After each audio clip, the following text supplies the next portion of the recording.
Grabe na talaga ngayon yung mga New Balance shoes sa Reset. At meron na naman tayong bagong purchase ngayon na sigurado magugustuhan ninyo. Isa din to sa mga lately lang din nilabas. Well, lately sa atin sa Pinas, pero pakita ko na lang sa inyo. Napakaganda nito. Sure na kulay din. So again, from Foot Locker, shoutout sa mga staff nila dyan, no, na talagang super galing mag-assist at nabudol na naman nila ako. Tignan natin ang bagong purchase. So this one is more on medyo top of the line or pricier side ng New Balance. Nasa around 10,795 yung presyo nito. Papakita ko na lang sa inyo, no, at alam ko magugustuhan ninyo. So ito na nga yung New Balance 9006.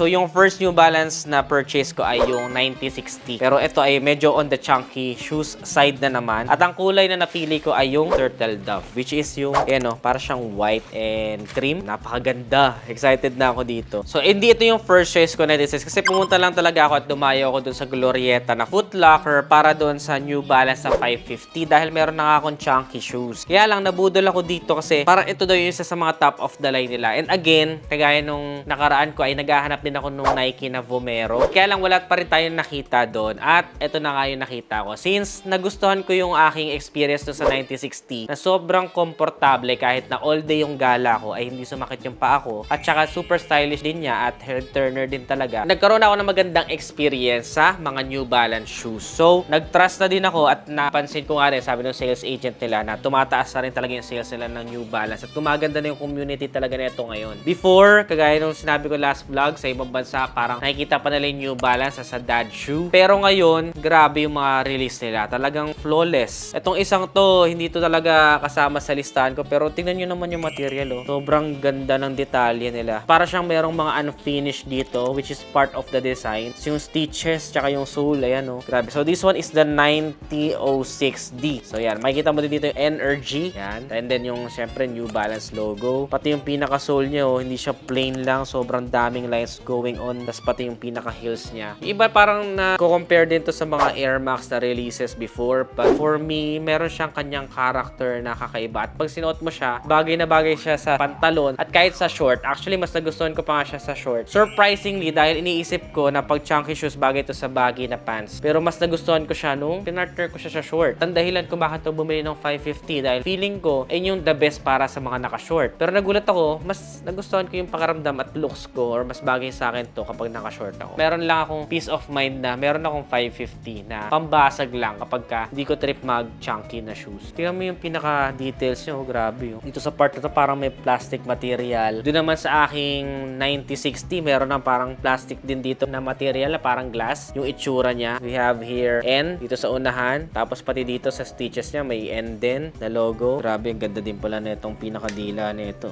Actually, this is a running shoe. Kaya ang sarap niya sa paa. So, I think kung nakomportablehan na ako doon sa aking 9060, mas komportable to. Na-feel ko naman agad dahil yung mga workout shoes ko, almost the same feeling. Imagine mo yung pang-forma mo na sapatos ay kasing komportable ng pang-training shoes mo or pang-running shoes mo. Yun yung isa sa, I think, nagpasulit sa pera ko para dito sa sapatos na ito. Even yung mga friends namin na shoe lover at hindi masyado familiar sa mga New Balance na sapatos, dahil puro Nike yung alam, ay nagustuhan din yung style nito. Yan. Sa insole naman, meron din siya nakasulat na New Balance Neutral Cushion Enhanced Performance. Hindi ko tatanggal din ito. Ayun. Natanggal din siya. So, ayan yung pinaka-insole niya. Parang tibay-tibay din no? So, parang na-master kasi nung New Balance yung comfort at saka yung aesthetic. Pero para sa akin siguro, kaya din dumadami yung mga New Balance community ngayon. Parang ang dali lang mamili. Dun sa mga pamimilian mo kasi parang lahat sure. Yung choices natin, kumbaga sa menu, kapag masyadong madami, parang hirap mamili. Etong isang to, konti lang inihain niya sa'yo. Tapos lahat masarap. Kaya sobrang easy lang mag-decide na mag-wise choice na bumili ng pair of shoes from New Balance. Especially na komportable pa, no? Yung binibigay niya na experience sa akin. So, this is the 9006 Turtle Dove. Actually, dalawa kami ng girlfriend ko. Bumili din siya nito para daw kami ay couple shoes. Hindi ito yung first choice ko, pero in my honest opinion, mas na-satisfy ako sa decision ko na bilhin to. Or nung nasa bahay na ako at sinukat ko siya, yung 550 ko at saka itong 1906, mas masarap yung pakaramdam ko na binili ko to. Pinaka-pakay ko doon is yung 550. Ito to, di ko naman to pakay kasi may chunky shoes na ako yung 9060 Kaya lang, parang gusto ko nang may couple din kami na shoes ng girlfriend ko. So, binili ko siya. And parang binili ko lang siya ng blind buy kasi 550 talaga yung nasa puso ko. Nung nakauwi na ako, parang na-realize ko, ang ganda nito, sobrang ganda nito. Buti na lang, bumili ako nito. Tapos yung 550 parang magdalawang isip pa nga ako doon kung magagamit ko pa ba siya since meron na akong gagamitin na ganito. Pero dahil mga sneaker lover nga kayo, ay alam ninyo na dyan mo lang siya, di ba? At least meron ka na nung pair. Nabubuo mo na yung mga magagandang pairs na gusto mo talaga. So, meron na ako 9060, 550, tapos etong 1906. So, mag-try din ako sa Adidas naman next time kasi may mga Nike shoes na ako eh. Yung mga Nike shoes ko, yung mga sure buy lang din. Air Force, Air Max, tapos yung pang gym, Metcon. Basta yun, mga sure buy lang yung binibili ko dun sa Nike. Pero dito sa New Balance, parang lahat sure buy. Nakaka-addict yung New Balance na sapatos. So, try ko naman yung Adidas next time. Testing ko yung Gazelle at saka yung Samba. Yan, tatry natin yan next time. So kayo, netizens, anong masasabi nyo dito sa 1906? Maganda ba siya para sa inyo? Do you think na okay siya pang replace doon sa una kong choice, which is yung Vomero? Comment nyo naman sa ibaba. For me, super satisfied ako. Ito isa sa mga satisfied na purchase ko, no? Tapos, syempre, may kapalitan na yung aking